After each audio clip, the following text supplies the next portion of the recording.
So, everybody, thanks for joining us today. My name is Ashley Gilbertson. I'm a photographer with Seven, and I freelance for the New York Times. And Renee, you are? Hi. I'm a photo editor at the New York Times and fellow Australian as well. What time is it where you are right now?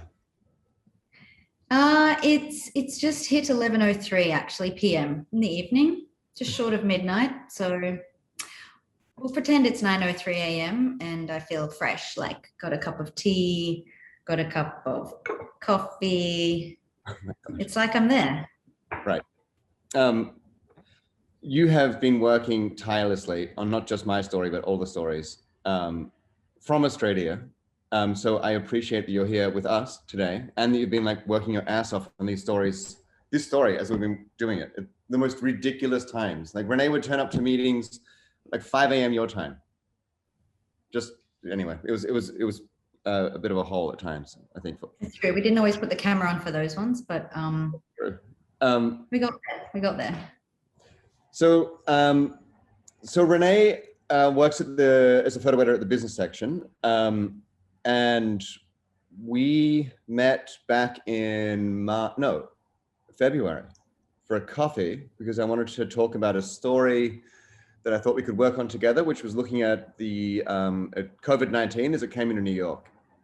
And it was probably the most unique pitch meeting I've ever had in my entire life because I had an idea of what I wanted to do, which was go around and look at how the world and the United States and New York in particular would change as the virus came. So the city was still acting totally as normal. I mean, you couldn't buy toilet paper as easily as usual, but otherwise it was pretty much the same. But then it started changing sort of really quickly and overnight. So we met for a coffee, and midway through my pitch, Renee was like, good, go and shoot. I had my camera on my bike and I walked outside and started working. You got the bill, and like we were off. And it was 2 weeks of just intense work on the first story that we did, which was a coronavirus economy. And then the second pitch was a little bit different. This was much more of a, both stories are collaborative in the production, but then the second pitch was actually a lot more collaborative because I had pulled back from my coverage because I didn't know how to keep my family safe. Like photographing in a disaster is a little bit different when you're with your family, right? So you can't go back to a hotel, much like you would do with cholera or Ebola. You go home, which means you have to work really differently. So I pulled back. I did a couple of jobs here and there, and I vaguely recall Renee giving me a call and saying, why are you doing that when you said you couldn't work? Because I would use you. But it was August. Yeah, you can hide that from me. I know, it's true. I'm not gonna lie. When I saw you out there shooting, I was like a bit salty. I was like, what? Because like even at the end of our first story, like I'm done. I got to protect my family. I can't get these last shots. And I was like, but you've been to war zones, man. And you're like, I can't. So I get it. So I started running a lot and shooting a lot and looking at the city as it changed. So Renee and I would swap messages, and I think you had gone back to Australia just at this point. And I was out one day in early August, and I saw this, which is a little bit hard to see, but it's a picture of a man on a stoop having a $10 cup of gelato with a homeless man sleeping next to him in a doorway. And I posted it. Like I didn't know what to do with all of this work. And I got this email from Renee that said, we have to do something. Like, oh my God, okay. And so it started from there. And I mean, Renee, why don't you talk a little bit about that pitch process? You know, like what you're looking for in a photographer and what you're looking for when somebody proposes a story. Yeah, I mean, this obviously was a very unique, extremely unique story.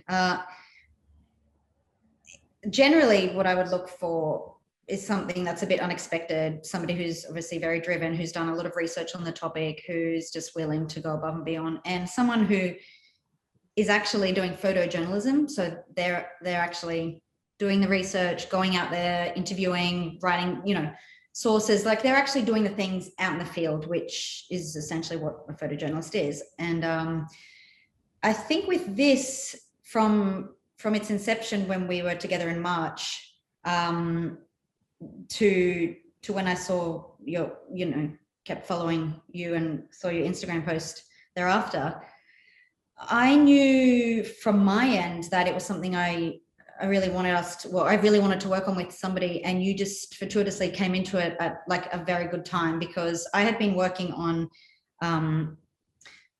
COVID stories from out of Asia, because my beat is international business desk. So I had already started from January through March working on all these stories, and some of my colleagues on the desk, I don't think they quite knew its severity, because I was like, guys, there's this thing going on like in Asia, and I'm signing all these stories all the time. Like, this is kind of big. And I don't think any of us obviously knew. And as soon as, you know, that week or two before they sent us home and you had come in, and that's when we sat down and you were like, we need to do something.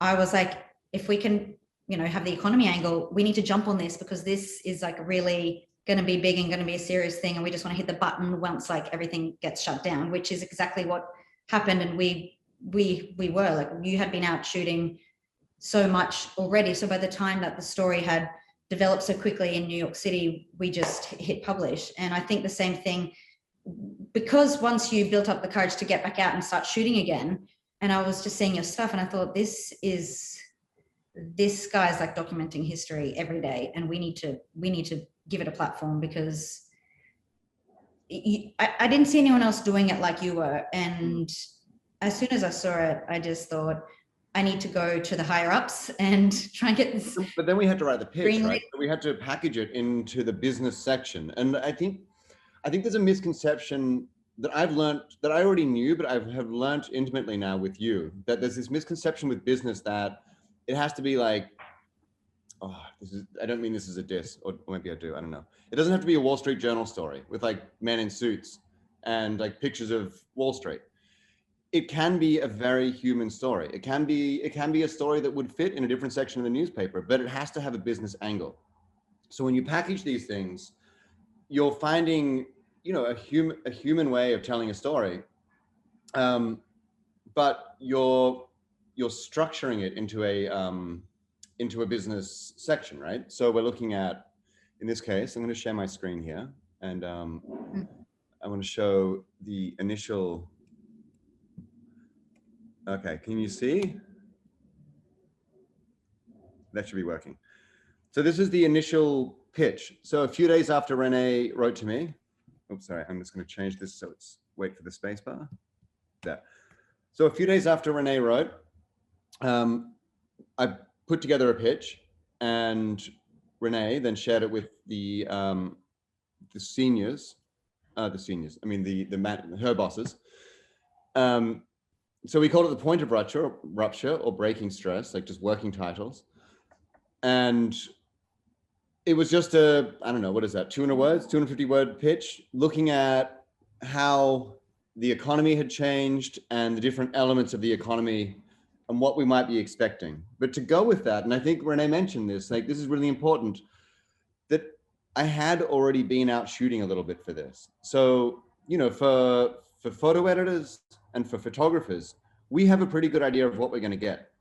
Like Renee, you already knew from looking at Instagram a feeling of what we were going to get, except not everybody at the newspaper gets that. So like when you present something to your bosses, it's not as easy as when I present something to you. So having a little bit of work to show helps, right?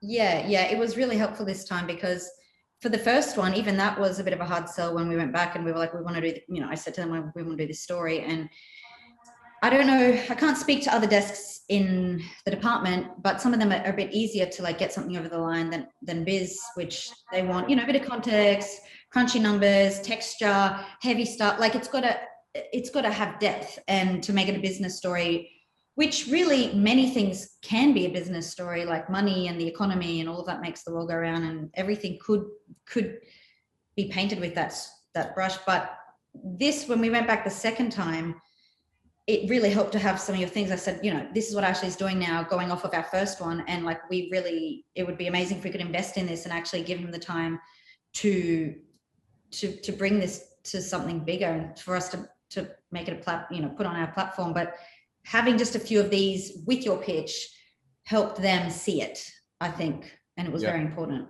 Yeah. So we started working in August, and then this weekend, we ran last week, but this weekend we had the front page of the Sunday paper, that one. And then we had this, which is a first and probably a last, but that's good by me. Special section in the newspaper, which was in yesterday's paper. And it's 40 pages of photographs. It feels like a book, you know, like it's a photo essay, which is our section in the paper. Like I've never been so proud of having anything in the newspaper. It's yesterday I was a little bit overwhelmed, to be honest. So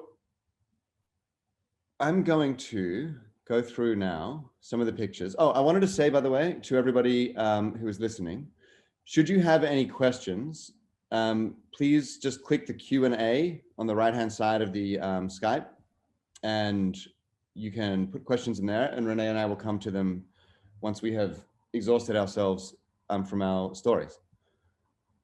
Okay, so Renee, you just tell me if you want me to stop on a certain picture. But I want to, like, the notes that we needed to hit to make sure that this remained an economy story were the main points of changes in New York as far as economy went, and also things that have led to the current recession that we are in. So looking at, you know, how New York City normally would take in $60 billion a year in tourism, and there's no tourists. Looking at hundreds of thousands of jobs that have been lost. I mean, I think the main thread that we were looking at, which is the main visual element of how New York has changed, is how inequality is now absolutely visualized on the street, whereas prior to this, it's been pretty well hidden. You know, you could ride in a Rolls Royce from the Upper East Side to Per Se, which is a Michelin-starred restaurant, and you could have dinner and then ride home. Now you're doing all of this stuff on the street, side by side with other New Yorkers. So this is just a few of the, like, we've only got, I think, about 20 pictures in here from the essay, which the final edit online, I think, had 58 images in it, which is, again, a first for me in this newspaper, or any outlet for that matter. Like, I've seen books with less pictures in it.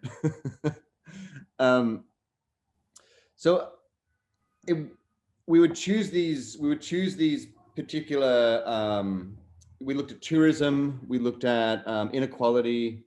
What else do we have in there? Retail, industry, employment or unemployment.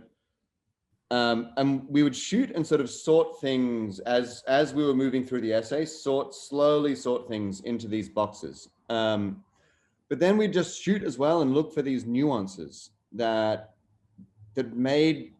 represented the city as it was feeling. You know, like this, to me, great photography is how it feels, not how it looks. And so there was these weird things that would happen. Like this is a photograph from 3 blocks away.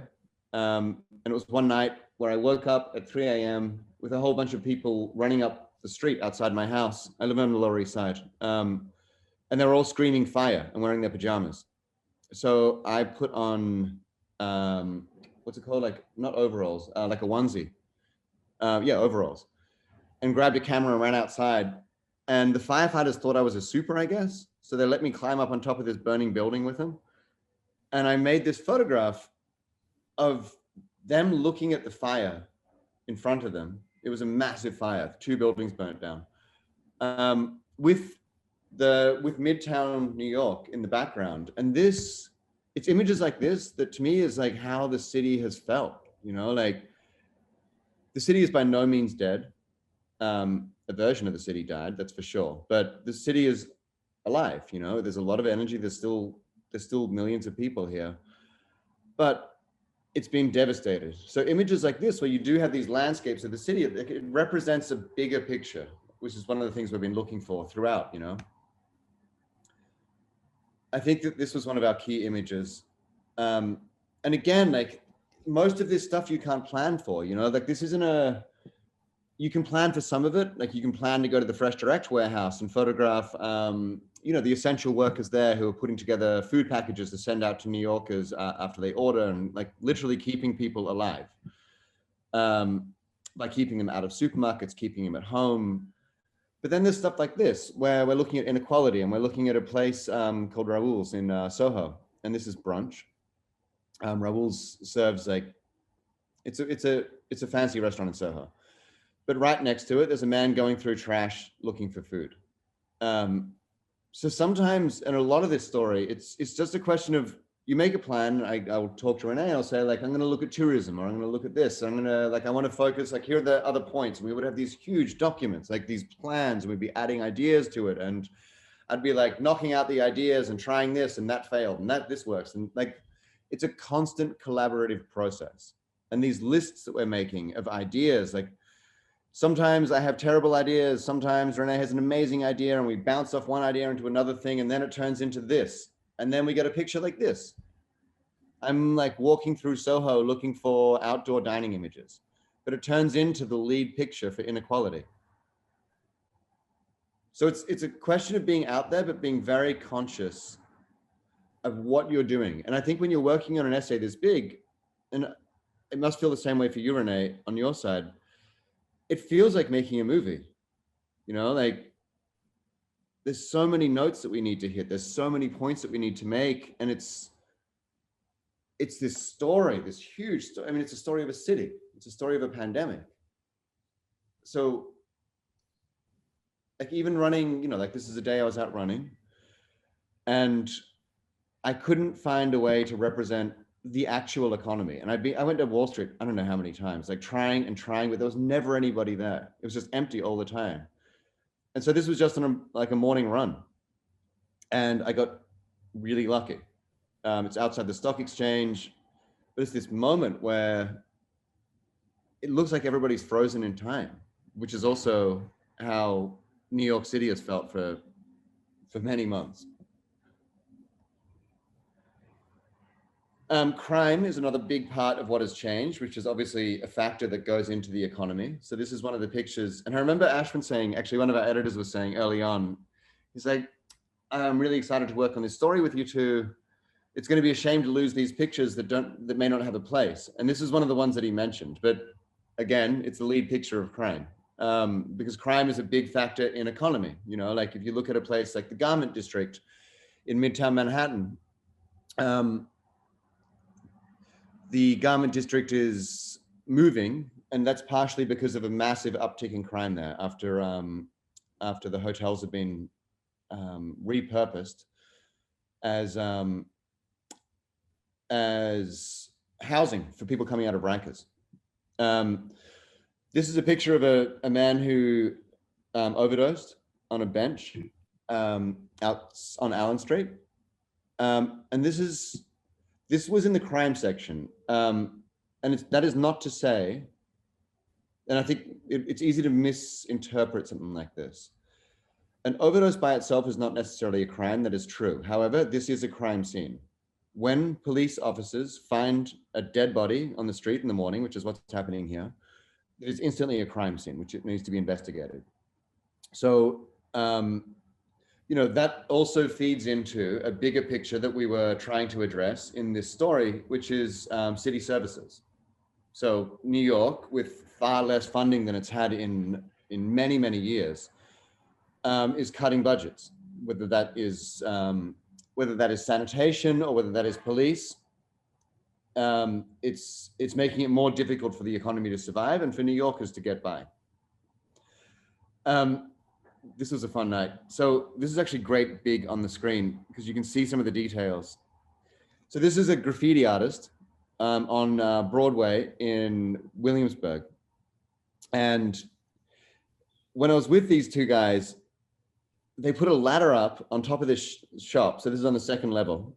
And they climbed up in front of, if you can look in the middle of the picture, there's a police video camera box right in front of the police box. And they just climbed up on their ladder and started painting. I was like, are you guys crazy? Like, why? It's right in front of the police station, and the police station is a block away.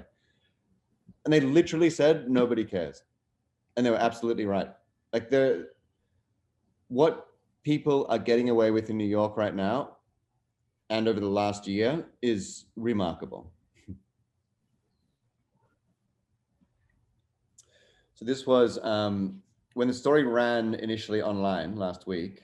There was a slideshow of images on the front page of the NewYorkTimes.com, which was pretty amazing as well. So this is one of the pictures that I tried. I don't know. I think this is pretty clearly influenced by some of the 1930s depression pictures. But this is a scene from Times Square.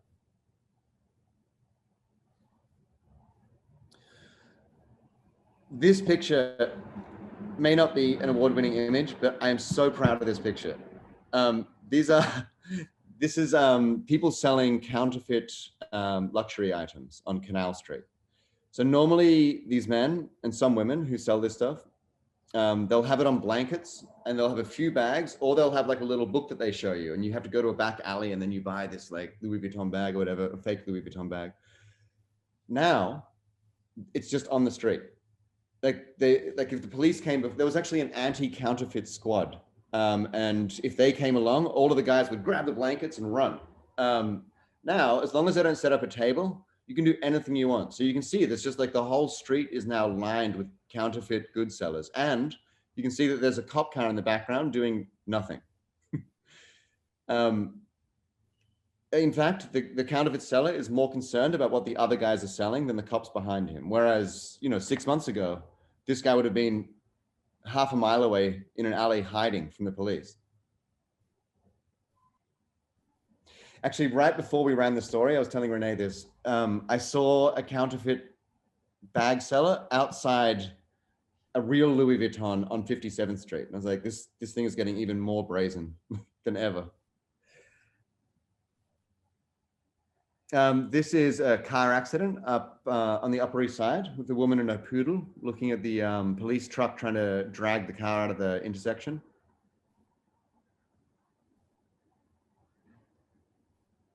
And this is the lobby. So most of the hotels in New York have either been repurposed as homeless shelters or as housing for people who have to leave Rikers Island due to COVID dangers out there. Rikers Island is a jail in New York. Prison, actually, sorry. And then a lot of the luxury hotels actually closed down. So this is the Conrad Hotel in Midtown. And it was a sculpture in the lobby that I photographed one day. And it was like, this was a funny one, Renee. Like, I filed this and I didn't really see it. I was like, okay, it's cool. And then you were like, oh my God, you got it. So again, like that collaboration, right? Like sometimes I would file stuff and I wouldn't see it. And Renee very much would. So this is in Meatpacking District, and like as places started to reopen with outdoor dining. And Renee, like we both did research and discussed at length subjects, but do you want to talk a little bit about like the importance of being able to work together on production of this stuff, but also being able to do it yourself, like knowing that your editors have got other people to work with? Yeah, I mean, I feel like with this and with working with you, we already had a good synergy from our first project, and we'd sort of laid out a bit of a plan of what we wanted to achieve. But I think the beauty of this and working with photographers like yourself, you need to be let free to go and make the images, find the images, immerse yourself, be the eyes and ears on the ground and have that freedom. And I was essentially relying on you for that, because I mean, I'm sitting here in Australia, and I wasn't ready or willing to finish this project unless I felt like I was there in that moment, in that spot, walking down that street, feeling that thing. And I feel like after, you know, each iteration, every time we went back out and shot more and we researched more and we thought of more areas and places, and, you know, you were just relentless with your pursuit of the task, and you just kept coming back with more images, and it just blew me away. And I feel like each time we came back with more and we didn't edit, or I sat with them for a while, or I showed some of them to, you know, some of the gang, and they were like, wow, can he pursue that storyline a bit more, or we might not go that way, we'll go this way. I feel like we kept refining it as time went on, but, you know, each time you went out, you came back with like crazier stuff, and I couldn't wrap my head around it. And I live in New York, and I left peak pandemic, so I knew what wacky stuff was going on, but I wanted to be able to include images that people around the world who were not in New York City or anywhere with like this level of pandemic could actually see and realize how like apocalyptic it was. Like it was crazy. Right. And like, I think that's the thing, like us trying to, like, and that was a really interesting thing that we were talking about yesterday. And even on one of the calls that we had. So Renee's obviously in Australia and I'm here. So creating this document for a New Yorker who knows the city, you know, intimately, and showing you how this looks. Like, you're my first audience, right? Like showing you how this looks, and you telling me like, you gotta go, like, I don't care how you feel about Staten Island, you need to go there. Or like, you need more from the Bronx, or more from here or there. Like, let's broaden this out a little bit. And even in the edits, you know, like we'd be looking at certain images, and there'd be like a lot of Brooklyn pictures, but there wasn't a picture that like showed a more universal Brooklyn experience, let's say. And so we'd like find that picture and add that into the essay. So I think that like going through it, and like me being so, most editors that I work with say like, will remind me like not to get lost in the weeds, and like your eye is on the bigger picture. And this was exactly the opposite. This was like, get into the swamp and get lost. But like, I would always have you there as an anchor to pull me back into this. Like, okay, like now you've definitely got retail, but you've screwed up industrial production. So like, get your ass to garment district, and well, you wouldn't say that, but you would say like, let's try garment district, let's try food, let's try Queens. This is Times Square during rush hour in the morning. I love that one on the homepage. Oh my God, this was crazy. This is one of the historic hotels in Midtown, just behind Grand Central Station, Grand Central Terminal, and it's called the Roosevelt Hotel. It's been there for a long time. It is no longer there. It is there as a building. It's likely to be knocked down and turned into another one of these like toothpick skyscrapers. But this is the top floor of the hotel that felt almost exactly like I imagine The Shining with Jack Nicholson. There was no guests. There were a few guests left in the hotel, but the hotel shut down 2 days later, forever. And for some reason, the elevators would remain open on the top floor. The chandeliers are out and breaking. You can see like those weird burn marks from those lights being on for so long, for so many years in the ceiling. And then there'd be like some of the guest room doors, former guest room doors, would be open, and there'd be like stuff left behind. Like, I remember, I mean, that's the other thing with these stories. And like, I don't know if other photographers are like this. I can only speak for myself, but like, I would come back after some of these days and I might be freaked out, or I might be emotional about some of this stuff. And so editors that I love working with will back you up on that. It's not just production of the story. It's not just like, you need more of this or more of that. It's also like, okay, you're doing this story for months, and it's not always the easiest of times. So it's not, sometimes it's like, all right, like, I need to listen to this photographer complain a little bit and feel better, and then he'll get back out there tomorrow. or I tell him, get a good night's sleep, you'll feel better. I mean, some days, you know, it was just wacky because some days you'd be texting me and I had just finished like my 9-10 hour shift and it was like 5 a.m. and I was delirious, like my brain was fried and I was about to crash when I go to bed 6 a.m. And you were like wired, you'd just been out shooting and you were like wanting moral support or wanting to talk, like send me like 10 photos, and be like, what do you think of these? What do you think of these? And I'm like, the photos were amazing, but my brain cells were fried. And I was like, oh my God. But I was like, no, you got to rally. You're going to reply to him and you're going to be his person. And like some days I was like, what did I just tell him? I'd wake up 5 hours later and I'd be like, what did I just tell Ashley? Because what's he doing now? Like everything was a bit out of work. And then some days it'd be like Christmas or I'd be at the beach and you'd send me some other thing. I'd be editing and I'd be like, oh my God, like he's like in the hospital. Like we had to cover the hospital. That was another whole sector that, you know. That's right. That was, and that was really important. Yeah, I forgot about that. Like we realized, I think we were 3 months into the essay at that point, and we were looking at all these pictures. This is actually, they're just for the record, these are real giraffes at the Bronx Zoo.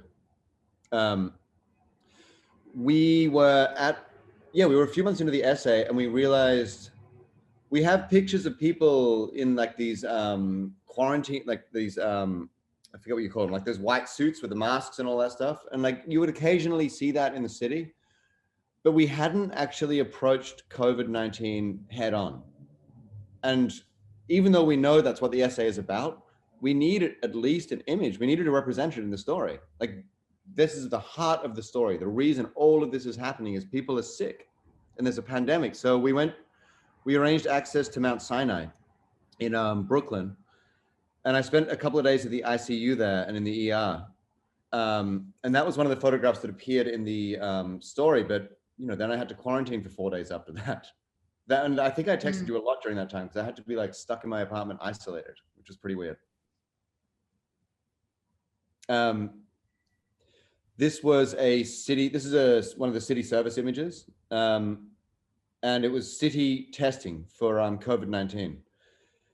And so one of the things that I like about how we work on these things is you have these, like we all have sources, right? We call them sources. So it's people that you can call and get contacts or network and try to get access to certain elements of things that are happening on the story that you're working on. And this was a wonderful example of that. Like I am not just a photographer, I'm also an archer, I'm a father, I'm a runner. So on my Instagram, I have thousands of people, many of whom live in New York or know people who live in New York. So occasionally I'll say, does anybody know anyone who's working for the city doing COVID testing? Or like a friend, another runner wrote to me and said, like, you know that Olga, a runner friend of mine is a nurse and she's an Olympic runner, an Olympic qualified 800-meter runner. And she's a nurse working on the front line. Like, okay, I'm going to visit Olga. So here's Olga in Sheepshead Bay, Brooklyn. And then I saw her the next week, actually, winning a race at Icahn Stadium, which is pretty cool. So like, but falling back on that network, like I can't photograph a friend moving out of their house, but I can post on Instagram and say, do you know anybody leaving the city? And that was a dicey one. Like we did post that. I got so many, it was amazing. The response, I've never had so many DMs. And that was one of the sort of indicators. Like we weren't sure how many people were leaving. We heard rumors from City Hall about percentages of how many New Yorkers had actually left. Of course, the New York Times studied cell phone data, which looked at like Soho, the Upper East Side, the West Village. 40% of residents left. This is one of our earlier images. This is a park over on the East River, and the city had cut the budgets for gardeners, so they brought in goats to weed, which were remarkably effective. And I would definitely love to lobby for more goats in the city post-pandemic. It was so much fun. Subways were largely empty in Manhattan, and this is another story for another day, but in the middle of the city, the subways were mostly empty, and this is a Bronx-bound subway.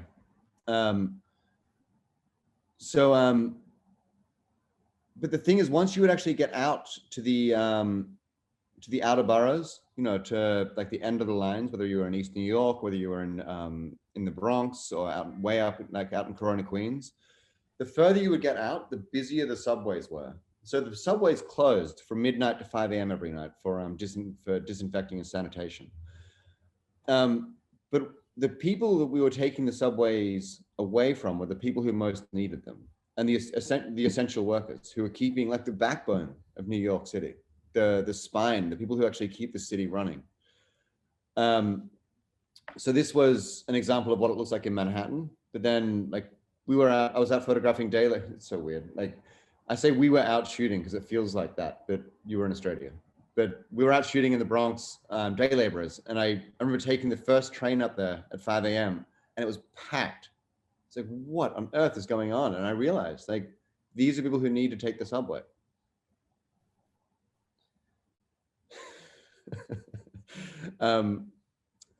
This was an image outside Fashion Week. We covered Fashion Week as part of the industrial production, because New York City is very much a center of fashion in the world. And a lot of the garments are actually produced here. So like in the garment district in Midtown Manhattan, near the Times office, you know, Calvin Klein will be upstairs and he will have an idea and he'll walk downstairs to a textile shop. He'll check a bunch of textiles, buy a bolt, and then take it to a different factory and have it made into some sort of dress or a suit or whatever. And that's been changing. So Fashion Week was another big change. Usually this is something that brings in thousands and thousands of people, but there was one catwalk in which the models didn't walk. They stayed in place 6 feet apart, and people were ferried around on timed sort of tours of this weird catwalk outside. So this was outside, like on the red carpet. And there's a woman who turned up wearing it's called a COVIDizer, but it's basically a fishbowl with N95s in it, which I was apprehensive for us to run initially, but then I kept seeing people around the city wearing these and I was like, okay, it's not that crazy, it turns out. I still think it's crazy, but. I mean, I was extremely drawn to this image because of its bizarre. She's so natural, right? She's so natural, but like no one in Australia would be doing that, even if we were in a pandemic. It's just it was just such an obscure, quirky, wacky, offbeat image that had to go in. Just had to go in. This was a man who recently lost his job as a security guard, and he was having a bath. He said, under the gaze of Zeus himself, in the fountain at Grand Army Plaza in Brooklyn. So this is Mount Sinai. This is a man who had a life-threatening case of COVID. He's on a ventilator. This was a pretty amazing place to work. I wish that I had spent more time at hospitals last year, but I didn't. Well, the administration changed the laws so that it actually made it very difficult for photographers to spend time inside hospitals. It's not to say there's no images, but it made making those images a lot harder. This is one of my favorites. It's a picture of the Staten Island ferry. She's an essential worker on her way home after a shift. And again, it's one of these more nuanced images that doesn't feed directly into inequality or doesn't feed into tourism, but it is a much bigger statement, you know, a statement that I think wraps up a lot of what we're trying to say with all of these different sections and all these different images. So Renee and your colleagues edited like these different sections of images that we had, but then there was the top section and then the close, like the opening and the closing. So there was and I think if you like Renee, I think if you wanted to chat a little bit about the the process of the production of the essay is always fascinating to me. Yeah, I mean, there was no sort of set, we're doing a big interactive 6-month project. Here's the template, let's open that up, and this is how we do it at the New York Times. It was none of that. It was like, I'd chat to my bosses, like photo bosses and business desk bosses, and we'd jump on calls with Ashley, and then they'd sort of say, like, let's sort of get the nuts and bolts. Let's sort of figure out like what points we want to hit, what we want to say. Then let's get it into a Google Doc. Let's get our thoughts down. And then Renee go off like for weeks and weeks and look at all like hundreds and hundreds of images. I'd take the laptop with me everywhere, to the beach, to anywhere you could think of. I was there looking through the images and on the phone, wherever I could, and just going back to them in my mind, but then back to this Google Doc to think, well, what's important? What do we want to say? Like we can't have everything, and you don't want it to be too diluted, but then you kind of don't want to go, you know, it needs to be structured. So then I'd get my thoughts down onto paper, but then there were just so many layers and levels of, we'd get on calls all together, and then a few, you know, we had our core team, and then we'd discuss and bounce ideas and throw a few thoughts in. And then it sort of slowly started to expand a little bit as we got a designer on board, and then, you know, print designer, a digital designer, then, you know, Nelson's reporting, and it sort of grew, and everyone would throw in their thoughts, and it kind of like not snowballed, but it evolved to what it is now. But like there was a day that you and I were on a call that was so amazing, like because everybody brought something to it. That was like when Nelson started reporting, and when he started writing and dropping the text in, it was really moving, and it took this different form.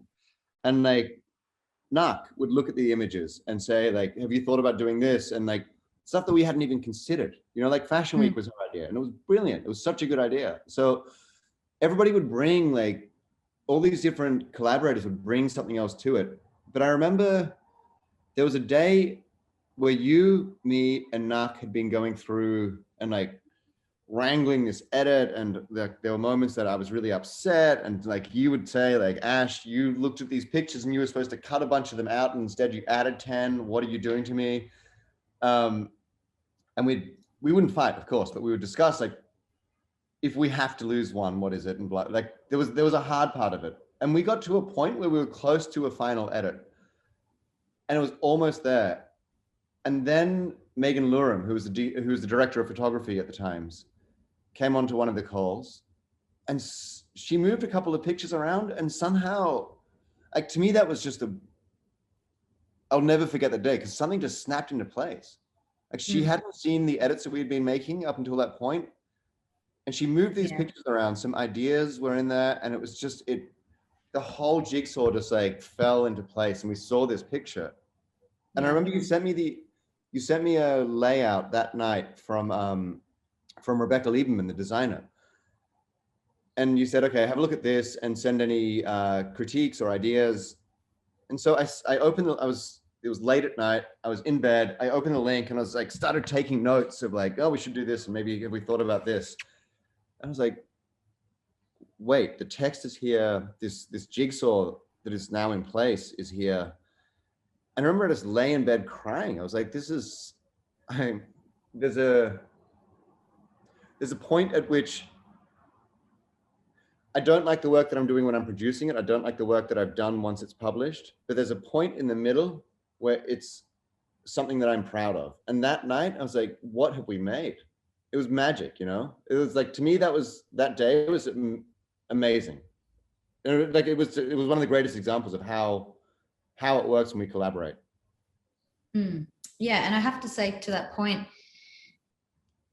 we normally, I mean, I can't speak for every other photo editor or desk, but we wouldn't normally have a photographer so heavily involved with the edit, and we would normally do a lot of that ourselves, and maybe, just maybe, show it to you. But generally, for 90% of the editing process, you know, photographers submit photos, we editors go through them, bounce them around with a few other colleagues, and publish the work. But, you know, I think you were vital to this process, and we absolutely needed your insight, because we could have sat there and just chop and like ditched half of these and be like, well, what's that, or where's this, and what's this, and and we're going off like, what's the stronger image, what do we feel? But then you gave so much context to some of these images, and you did fight for some of them, and you put a good case for that. We were like, oh yeah, right, like this guy's like, this image has to stay in. And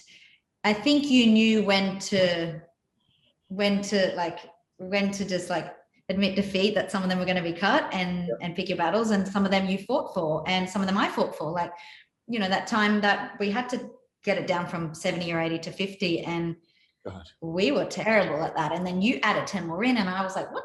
And then I took them out, and then we presented it to everybody else, and they're like, you guys still need to lose another 15 photos. And we were like, oh yeah, I guess we just like substituted them. So we were a bit naughty with that, but it was a bit indulgent. Like, I just loved so many that I had to leave it, come back to it. That's why it was helpful when Megan Lauren came on and had a look, because she wasn't part of it thick in the weeds for months and months, and she could just come in and look at things, and it was super helpful to have her and Knock part of that process. Yeah, totally. And it should be said, like we made well over 50,000 raw images for this. The final edit that Paul Renee had to look at was like actual filed images that we put into the system at the New York Times was 800 pictures. Like, okay, normal assignment, like if Renee calls me and says like, go down to Wall Street and take some pictures because like the jobs report's coming out, I'll file what, 5, maybe 6. So 800 finals on one story. I've done books with less finals than that. I mean, and they were your finals. They weren't even like the outtakes that you were sending hundreds and hundreds of, like hundreds. And then we had to divide them up, or at least, we had to divide them into like sections of, just to make sense of what speaks to what theme. And that in itself took a while. And then you had ones that dropped off, and then we'd bring the outtakes back in, and we'd be like, oh, but this one was so strong, but no. And even up until like the day before, 1 or 2 that we thought were going to stay in, they left. I know. At that point I was resigned. As long as we kept the opening and closing, I was okay.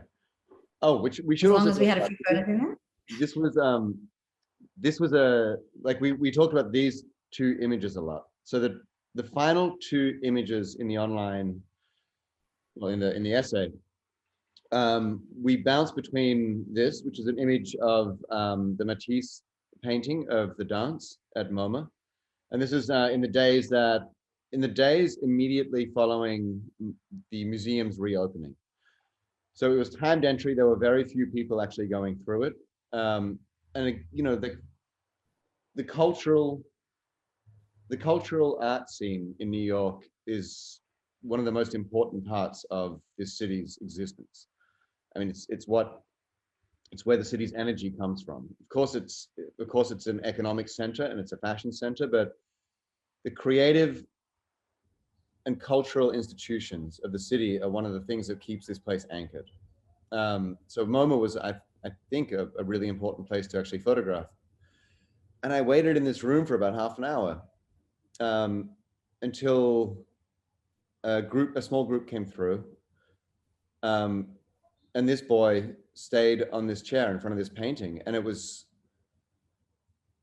an image that like shows what we had temporarily lost, but also the isolation that we were feeling. And I love it. Like, I think it's so representative of a much larger feeling that we have had as New Yorkers, and not just New Yorkers, but the world. And that's one of the things that we've tried to look at in this. Like, this is not just a New York story. This is a global pandemic. So as far as like large metropolises, I don't think that these pictures would be that different. There'd be different people and different backgrounds, sure, but I think the feeling would be quite similar in a lot of cities in the world. So this was the second last picture, but it kept jumping into the last picture because this was the last image that we ended up using. And this is a picture that I made of, he's actually an opera singer, Dominican-American opera singer called Nicholas Lagasse. And this was a day on the Brooklyn Bridge.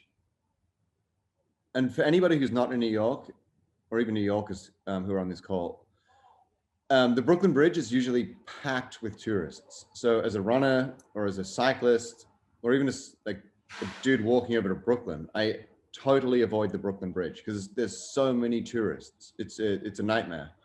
But through the pandemic, I've been over this bridge so many times, and many, many times it's just been me. You know, for a mile from Manhattan to Brooklyn, and then a mile back, I will not see another soul. There's been days that there's been no cars underneath, you know, the pedestrian walkway. And it's a trip. Like it's a totally different world. And this was one of the days that I was riding back from Brooklyn after shooting, and the bridge was totally empty. And I came to the second pylon on the Manhattan side. And as I turned into it, I saw these two dancing, and I like pulled my bike to a stop and started taking photographs. And then I took Nicholas's name and his partner's name and his number. I always take people's names, number, and email. And asked if I could take more pictures. And it was this moment where it seemed like there was no pandemic, and it seemed like there was nothing else in the world. It was just these two people together. And I hadn't seen that in so many months. This intimacy and this, they will dance no matter what. And so I called him later. I think I came back that night, Renee. That was this is one of the nights, because when I made this picture, I knew that this was the last picture in the image, in the essay. I was like, I'm still got months to shoot this, but this is it. Like, this to me is it. These are the people who will bring New York City back. Like, this city is so not. Were you relieved when it was in my edit? So relieved. But I think like that night I got off because I called Nicholas and interviewed him later on once he had finished dancing. And I said, what were you doing? And he said, well, I haven't danced. He said, as a creative, I can't express very well how I feel with words, but I can express it in dance.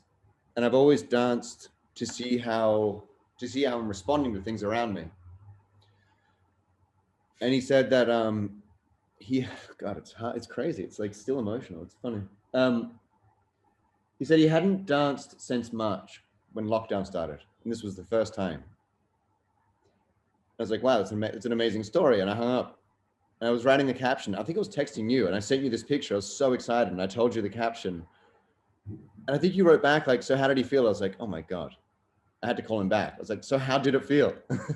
He's like, I felt free. It's amazing. It's absolutely amazing. And I feel like, so looking at these two images, like this picture is very much a period. It is the end. But there's no question, or there's no future necessarily in this image. It is a moment in time, whereas this is an image that represents a potential future. It represents hope, which people have. And it represents a resilience that New Yorkers have shown huge amount, or people around the world have shown huge amounts of. And I mean, we were tossing up for a long time on which one of those two to end on. Yeah, I know, it was hard. And I was always lobbying for this, except it was going back and forward. And like, then we would have different people weigh in. Like, some people felt it was a really sad image, and then others felt like it wasn't sad. It was so interesting how all these different people how they responded to it, because it's hard. It's not an easy essay, right? Like it is definitely a sad essay, but it's like we wrote in this piece, in the Times Insider.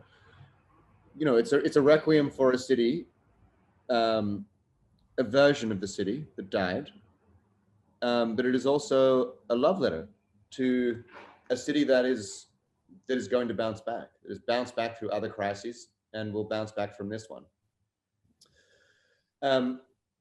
I know we should get to Q&A, but another big part of what we do is, I mean, for both Renee and I think the paper, right? I mean, you can speak to that better than I can, but it's amplifying the story once we do it. It's not just a question of publishing and then going and drinking coffee all day and forgetting it. Like these stories don't disappear behind you. You have to do everything you possibly can in order to get it seen by the widest amount of people. So one of the things that we did was wrote Times Insider, which is where we explain the process of making this essay and why.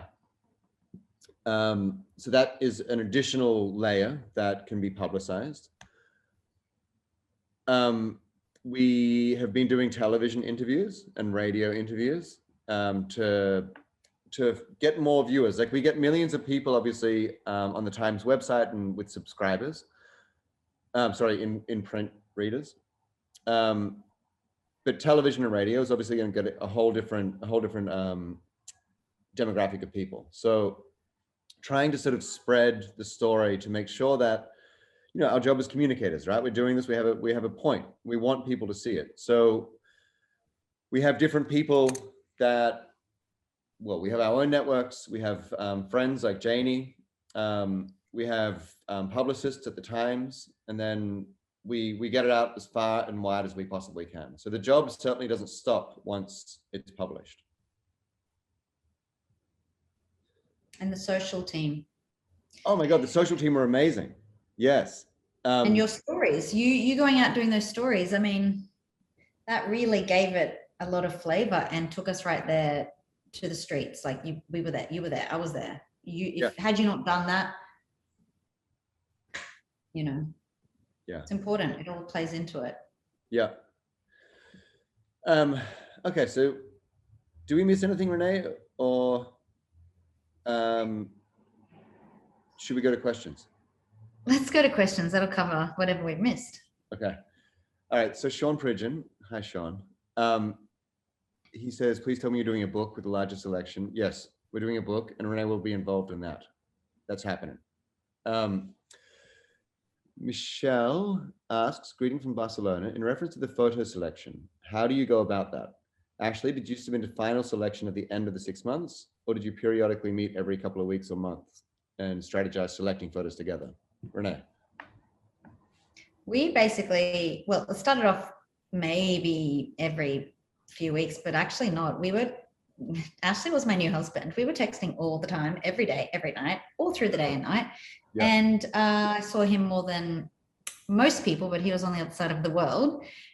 And then in the last few weeks, we were meeting consistently every day with a broader team of maybe like 6 or 7 on Zoom calls and massaging it and coming back and going back and going back. And when I was meant to be sleeping, I was doing this. And it was like huge effort towards the end. But even at the end, Ashley's like, I'll just go out and get one more photo, shall I? Just shoot one more little Don't shoot anything else.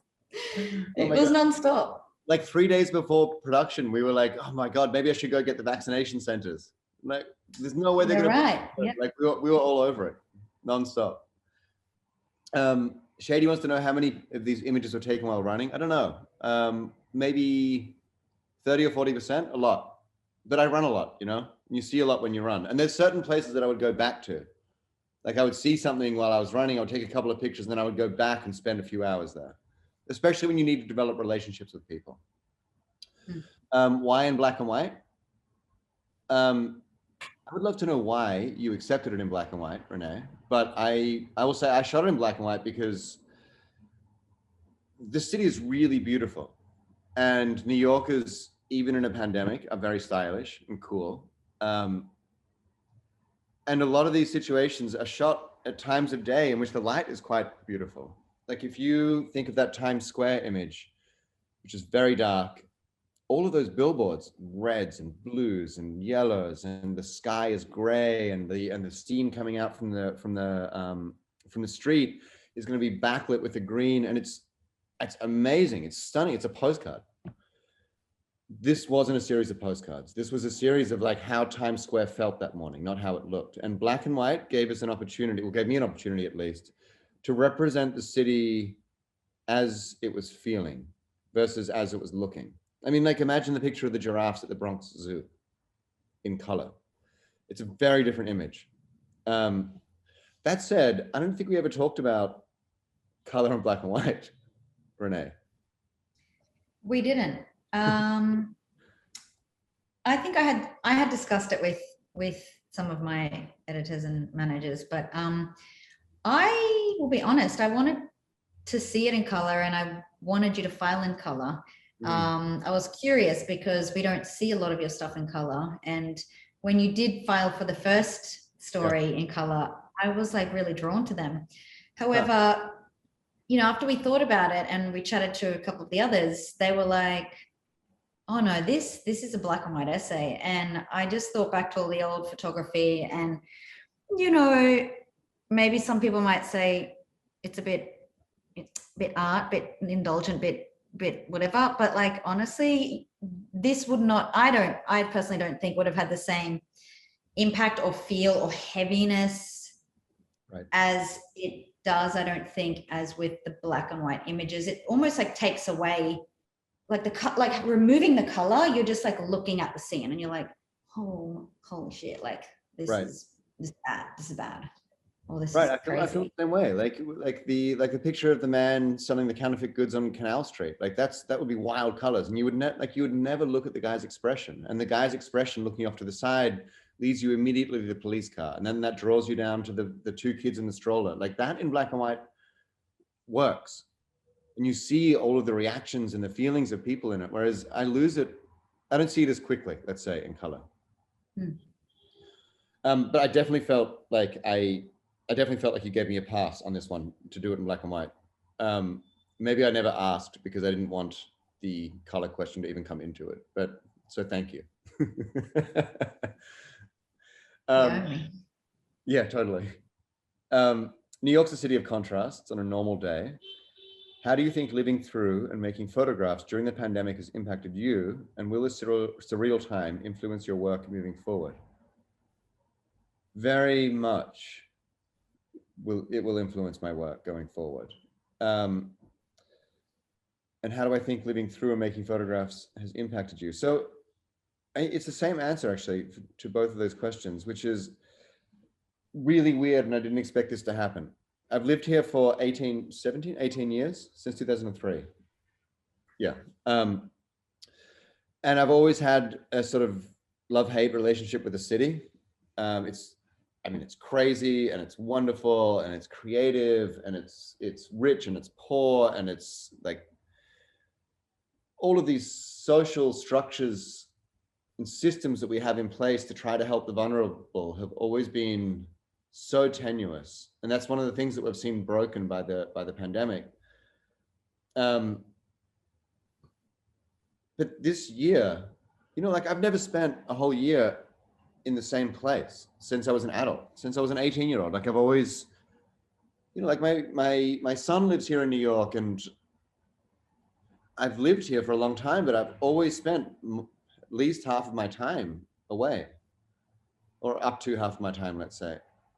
And so like Ron Haviv, my friend at the agency, he used to say to me, like, New York's a great place if you can get out. And he's a born and raised New Yorker. And to me, that always clicked. It always made sense. Like, I always loved coming back to New York. But this year, being stuck here and really investing in the city as a photographer, as a storyteller, I fell in love with it.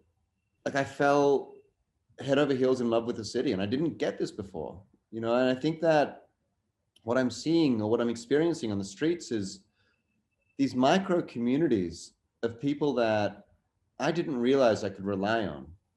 Now they exist, and you see this in the images, you know, like these small communities of people relying on each other, and that's a really beautiful thing.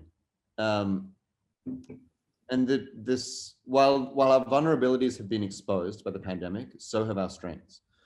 So moving forward, you know, I'm not leaving. Renee's coming back. You know, these communities that exist. I mean, look, I fell in love with the city. I didn't think that was going to happen. Here we are. And you can see that in the images. And I could feel that every single day that you mustered up the guts and the energy and the courage to go out nonstop. And I could feel it every day. I mean, this was a guy who was like obsessed with the thing. And it was just like, here are some more. here are some more. And I thought, oh, like, we've got thousands. There's no more this guy could actually capture. But then every day you'd be like, I've just uploaded just like another 50. Just if you want to look at them, there's just like another 100 here. Right, that's right. And it's Christmas and it's like New Year's Day. I'm like, when's the project finishing? Have we captured everything now? I feel like we hit everything. But then you just kept making more pictures because more things were happening, and we needed that. Like, you just didn't stop. And I think, granted, like, the New York Times, like, I don't think we usually do sort of 6 to 8, 10-month long-term projects, or when we do the few and far between, it's like, it's a big heave, it's a lot of investment, you know, there's a lot of buy-in, and we've sort of got to be sure that it's going to make its mark and going to be worthy of it. And I feel like it goes back to the New York Times' mission of like seeking the truth and helping people understand the world. These images do that. And that's why I love it so much. Like, because, you know, I'm studying right now on the side, and in my course, we're speaking a lot about values and missions and all these things about companies. And it wasn't until I started studying, and then you started doing this, that I'm like, wow, this is essentially, we are fulfilling the role of the journalism, and your storytelling was doing that. I mean, we curated it and finessed it, but like, you were out there you were bringing it all together. Like, there's so many times that I'm proud to work for the paper, and this is definitely one of the big ones. Seeing the investment, like, this is, like I said, I'm never going to have a section like this in my life. I've never had one before. It's such a major investment of people, and sure, I don't even know what the money side of it, like, but just the teams, like, you sent me screenshots of so many people on these meetings. I was like, oh my God, what is going on? It's wild. And so that gave me a lot of hope. Like, I feel very much that journalism is a public service above all. And this to me was an example of that. Like, the paper getting behind something this big was beyond my wildest dreams. Yeah. How do I find the scenes and situations that I photograph, and how do you research project theme? Okay, so I think we explained how I find the scenes, but researching the project theme is actually really important. Like, Renee and I would obviously do research, and we would share articles and like look at, you know, like, you start broad and then you like get more specific as you go in the research. But looking at, like, we started looking at recession indicators, and Renee is better at this than I am because she's an expert in business and in photography. I'm not an expert in business. I don't understand money at all.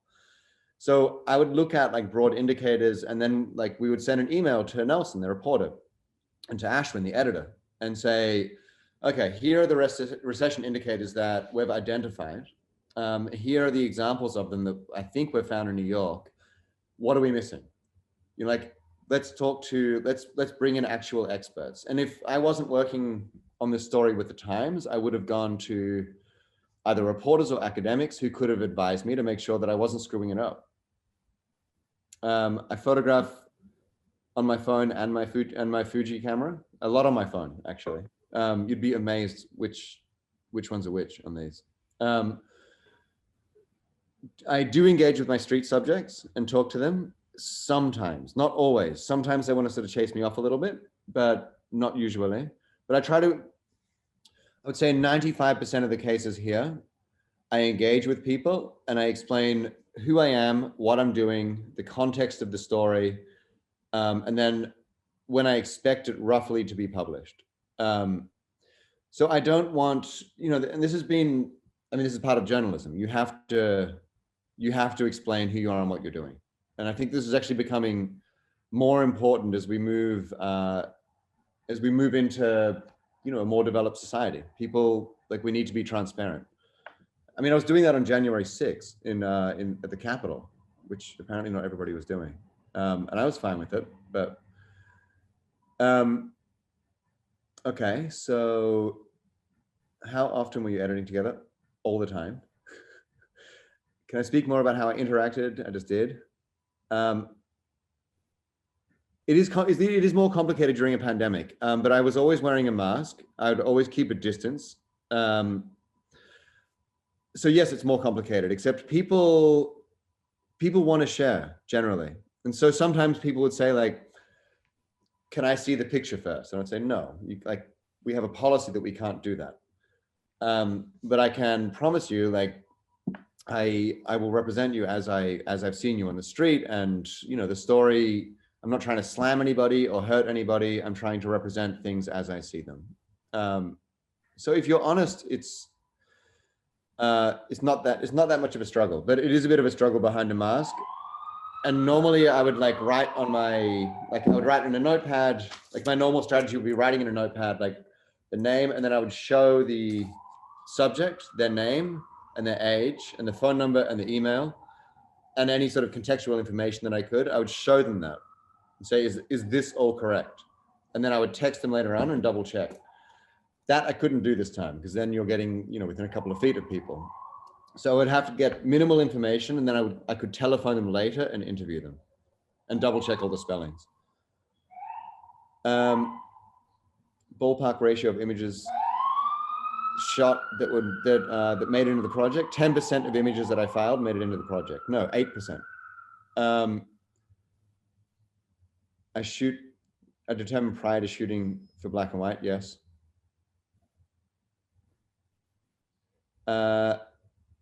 Ash's process. Okay, we got that. The rule changes for journalists in hospitals. Yvonne, if you Google, if you're still here, if you Google HIPAA laws, HIPPA, laws, photography, COVID, Trump administration, there's actually a good story in the paper about how the laws were changed to make it virtually impossible to photograph people suffering from COVID. Yes, there's a book coming up. I'll start working on that after a good sleep.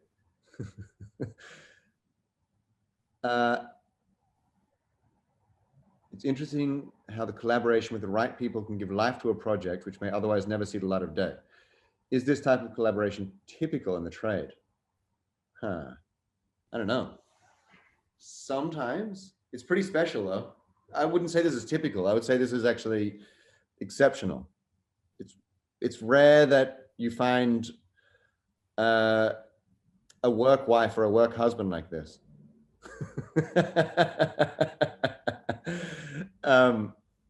Maybe it's the Australian thing. It could be the Australian thing. It's true. It's true. How often do you look for pictures and locations with a narrative you'd like to convey versus instances where you find a new narrative like Raoul's? I go out with a rough idea. Like I'll say like we're weak in the tourism section of the body of work. And so I'll go out and I'll move into areas that I think represent that. But I'm always looking for other images that are just happening. So it's a question of being very conscious and very in the moment, everywhere you're going.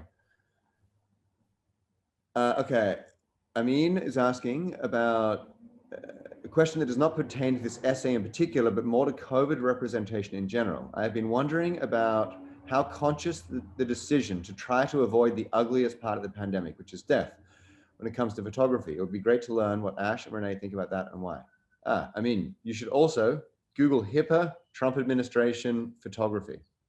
And I think that you will get a better sense of that. I agree with you. That's been, actually one of my favorite pictures, this is crazy. One of the strongest pictures that I've seen from New York City during the pandemic is from another runner who's also a photo editor at the Journal, Megan Peterson. And she shot a picture and posted it on Instagram, which was unfucking believable. It was so powerful. And it was a picture that she shot, I think she was over the street. It was a cemetery and people were burying a casket, and the whole family was outside the fence of the cemetery watching their loved one get buried. And it was such a strong picture. And none of us got it. None of us professional working photographers got it. And I will tell you, I'm not gonna lie, I haven't admitted this to anybody, but I have run past a lot of cemeteries looking at that picture. I didn't see it, she got it. So we've tried, but there's been active attempts to prevent us from doing that.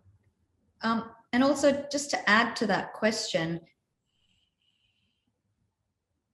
from a business desk point of view, and in terms of like visuals, we needed to hit all of the notes, but this is a health crisis, but it's also like an economic crisis, and we had to stay true to what the business desk's needs were. So sure, Ashley could have put we could have put 12 or 15 images of hospitals, but we also didn't want to fatigue readers. And we had seen a lot of that this year out of the New York Times, like a lot of amazing stuff, like the stuff out of Italy, amazing, phenomenal.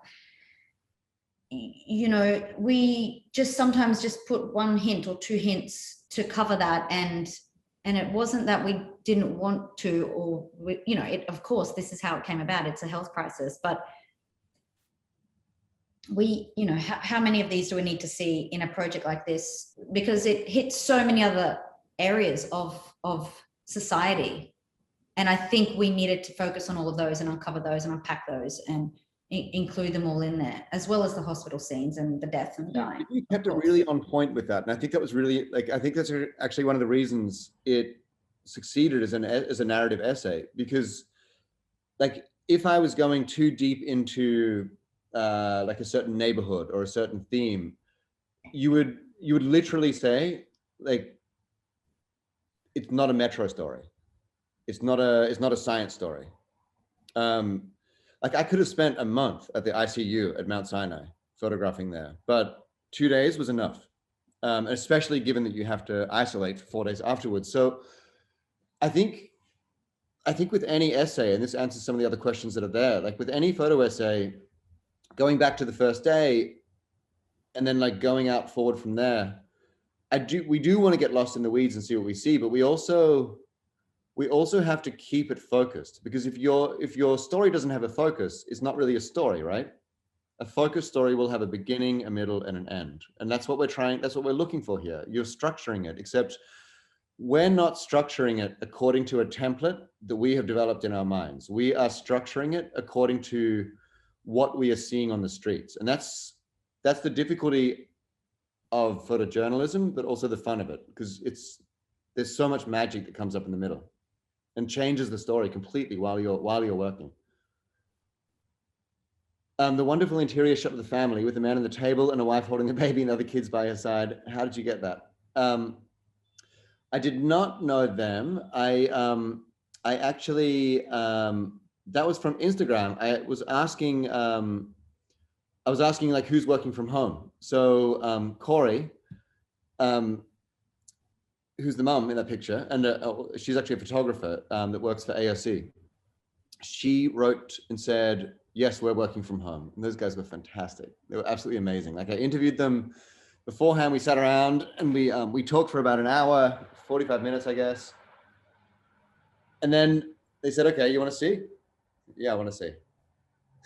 So we went inside. He opened his computer and started like an all hands meeting with his team. And meanwhile, the kids are screaming and they want this thing from the shelf. And Corey is like trying to help, and she's also trying to work. And then there's like another one of the kids is climbing up on the chair, and he put his head down, trying to have this meeting with his team. And I took a picture. I've got 2 frames of that, and that's the second frame is not good. And he picked up his head and looked at me and said, the one thing I did not intend today was to become a meme in the New York Times. It was so funny, but it was such a representative moment of how a lot of people are feeling.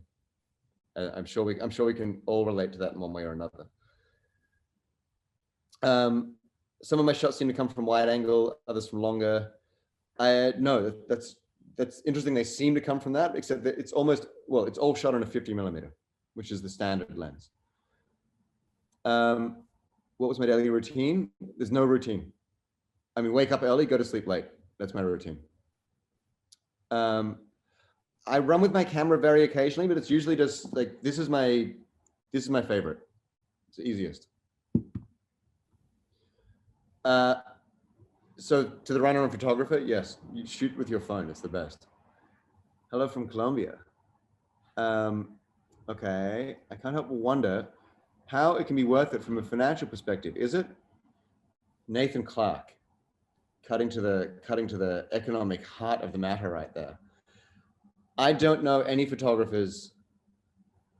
Sorry, I don't spend time with any photographers who, or any editors, or any people for that matter, who are putting the financial rewards of a story ahead of a story that they feel needs to be told.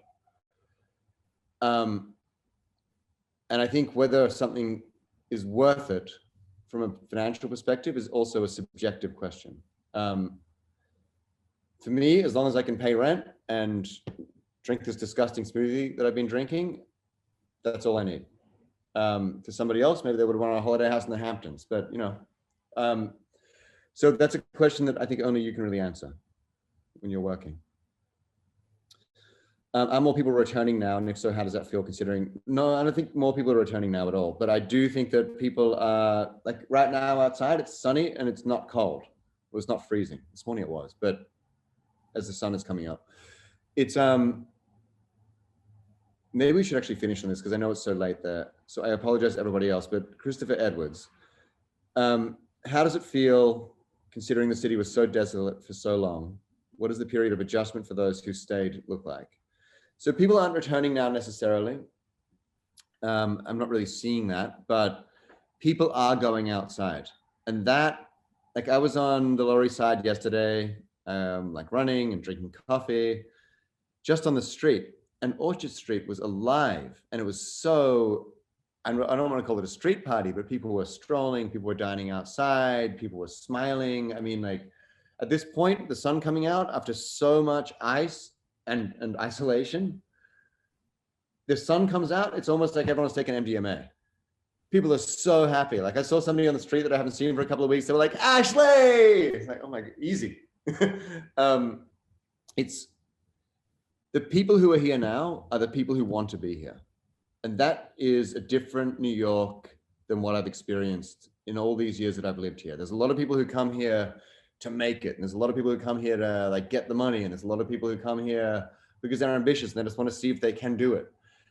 The New Yorkers that are here now are New Yorkers that are invested and love this city. And that is a big, big shift. You know, like walking down Orchard Street yesterday, or running, like I ran 17 miles through the city yesterday. And all of the people that I saw, like these are people who made a decision to not leave. And I know like there's an economic question, like some people can't leave. That is true. There's a lot of people who did have an opportunity to leave and they didn't. So it's a really, the dynamic in the city right now, and for me, the feeling of the future is positive because the city is going to be rebuilt by New Yorkers who want to be here and are invested in the city.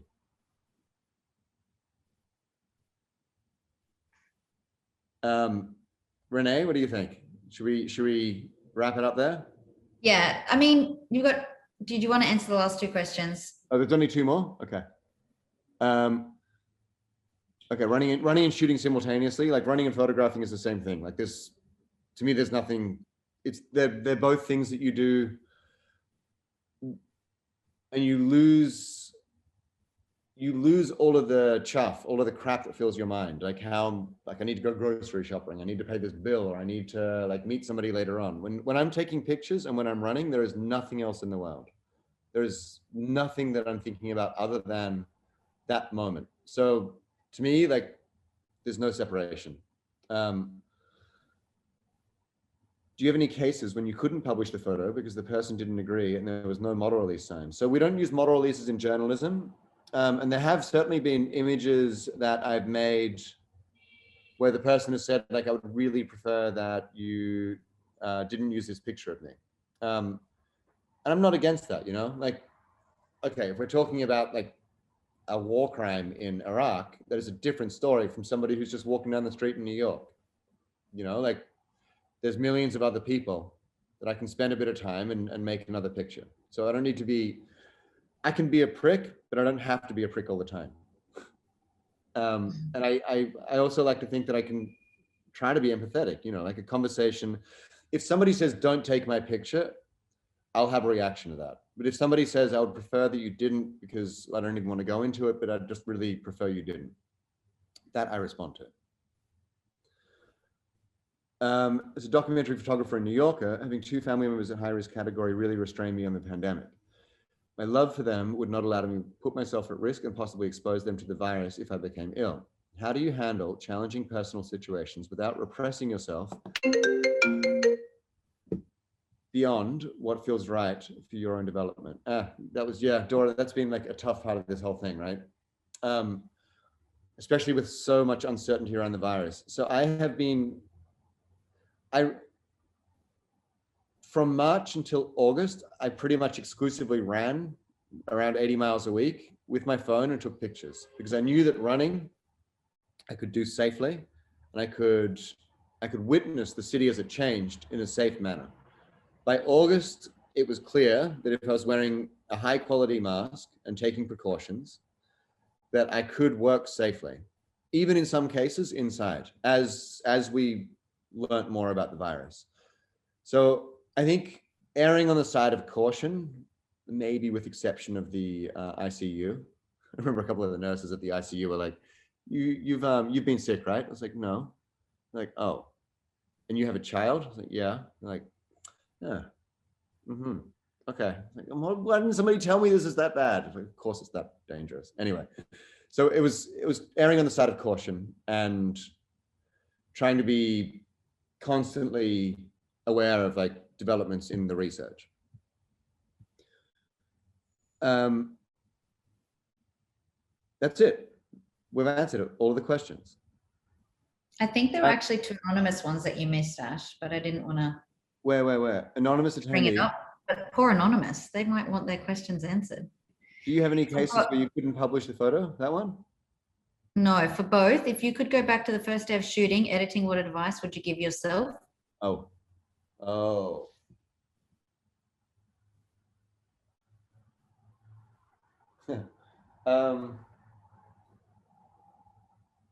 I don't know. I'm not sure that. I mean, look, it's the same advice that I live by, which is be curious. Always be curious. Never get stuck into a preconceived notion. You know, like some of the best advice I ever got as a photographer was from an older photographer that they called Rapunzel, because his career had been so long, he actually held onto his career by his long hair.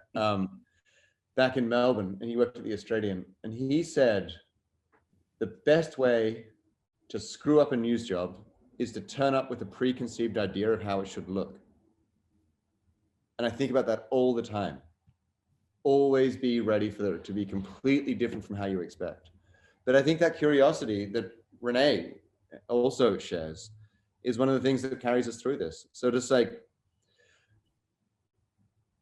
I don't think I would necessarily give myself advice, except like stick to the advice that has gotten you where you need to be. Yeah. Anything, was there another one? Is that it? The one below it. We're all hoping in, yeah. What long-term changes you envision in the city? I don't know. I can tell you, like, this summer is going to be interesting because these streets are now opening up to, and this is going to be amazing. There's so many creatives and artists that are here, and then corporations and private benefactors that are stepping up to fill in the void that the city is unable to fill. So Broadway theaters are going to remain closed, right? There's 108 streets that have been designated as spaces that theater and performance can take place, and they can sell tickets. So if you can imagine, like, I don't know, ballet performance or contemporary theater taking place in the middle of a New York City street, I am dying for summer. I can't wait. Seeing people fight for the city to come back with the outdoor dining as it is, with people actually, like, we've worked out pretty good systems now for work from home and how to be safe and how to have common sense and not spread the virus, hopefully. But with the performances as well, I think it's going to be magic. So I can't tell you long term. I'm not sure how it's going to happen. We also have a mayoral election this year, and I think that for long term changes, whoever wins that is going to really dictate how the city changes long term. But summer in New York, if anybody wants to move to New York, this is the time. Also cheap rent.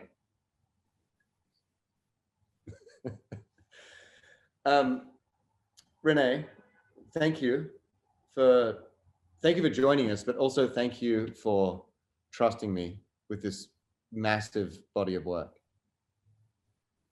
Thank you for all of it and for all the readers in the audience. But yeah, I think the New York Times is very grateful to be able to get this work out there and use our platform, which has great reach globally, to tell this story. So we really appreciate you guys in Seven and giving us, you know, even being able to have this talk, and for everyone who attended. It's been amazing. And I'm glad that we were able to shed some light and talk through the process, because we never do that. So I'm really glad. Thank you for that as well. Of course. All right. I will talk to you very soon, I'm sure. Gianna, thank you. And thank you everybody for coming. Have a great Monday. Happy Monday. Thanks, Gianna.